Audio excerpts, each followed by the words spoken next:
No início de Romanos, capítulo 11, Paulo questiona eles, os judeus, tropeçaram para que caíssem?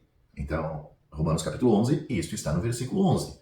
Observe que a nação é responsável por tropeçar, mas o propósito soberano de Deus está em questão. Deus aceitou o fracasso deles como motivo para abandoná-los como nação? Paulo é enfático em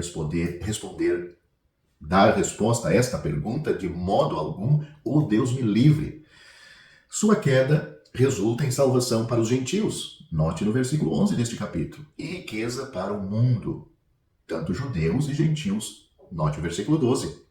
Não podemos, no entanto, ignorar o ponto de Paulo de que Deus abençoou outros para provocar ciúmes em Israel.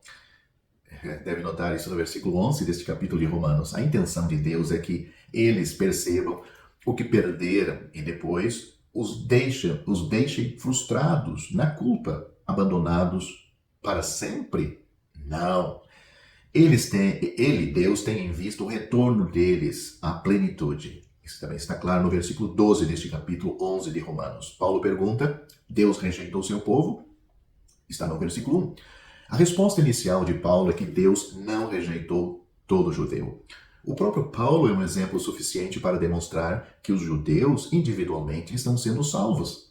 Embora Paulo tenha começado sua carta mostrando que, mesmo no momento em que a escreveu, os judeus individuais tinham um lugar de prioridade ao judeu primeiro, como nós temos isso em Romanos capítulo 1, versículo 16, ou seja, o judeu primeiro, o evangelho deve alcançar os judeus primeiro e depois os gentios.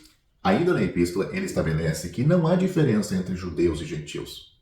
Todos são igualmente condenados diante de Deus por causa dos seus pecados. Romanos capítulo 3, versículo 19 e o 22, todos são igualmente candidatos às riquezas que a graça de Deus provê para estes pecadores. Romanos capítulo 10, versículo 12.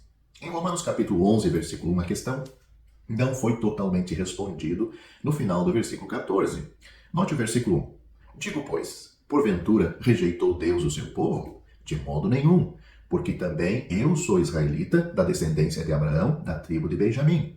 No versículo 14, Paulo diz, para ver se de alguma maneira posso incitar a emulação, os da minha carne, e salvar alguns deles. Como o versículo 12 fala da plenitude de Israel como nação, agora o versículo 15 fala de recebê-los. O versículo 12 diz assim, e se a sua queda é a riqueza do mundo, ou seja, a queda da nação de Israel é a riqueza do mundo, e a sua diminuição a riqueza dos gentios, quanto mais a sua plenitude. Já o versículo 15 diz isto, porque se a sua rejeição, ou seja, a rejeição da nação de Israel é a reconciliação do mundo, qual será a sua admissão, senão a vida dentre os mortos? Neste versículo, o rejeitar ou rejeição contrasta com o receber, que seria a mesma coisa, aceitação. Como eles foram rejeitados no tempo da escrita, quando Paulo estava escrevendo, e até o presente, agora, o tempo de sua aceitação aguarda a nação. Aceitação por Deus da nação. Deus pode enxertar os ramos naturais, a semente nacional de Abraão, Israel, de volta ao seu lugar de privilégio. Você tem que ler o versículo 23.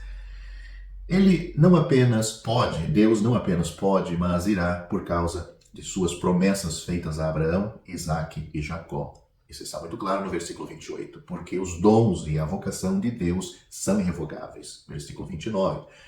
Todas as promessas literais, nacionais e espirituais, ou seja, alianças ou convênios que Deus fez com a nação de Israel, serão cumpridas literalmente. Elas serão cumpridas literalmente, nacionalmente e espiritualmente. De todas as nações, o futuro de Israel é o mais brilhante e glorioso. Deus cumprirá sua antiga promessa. A igreja não é a continuação nem substituição de Israel. É isso que os reformadores dizem, mas estão errados. Note o que Deus diz, o Senhor fará de vocês cabeça e não cauda. Deuteronômio, capítulo 28, versículo 13. E Deus vai cumprir isto com esta nação salva, ou os salvos dentro desta nação. Após o arrebatamento da igreja, Deus vai voltar a trabalhar com Israel.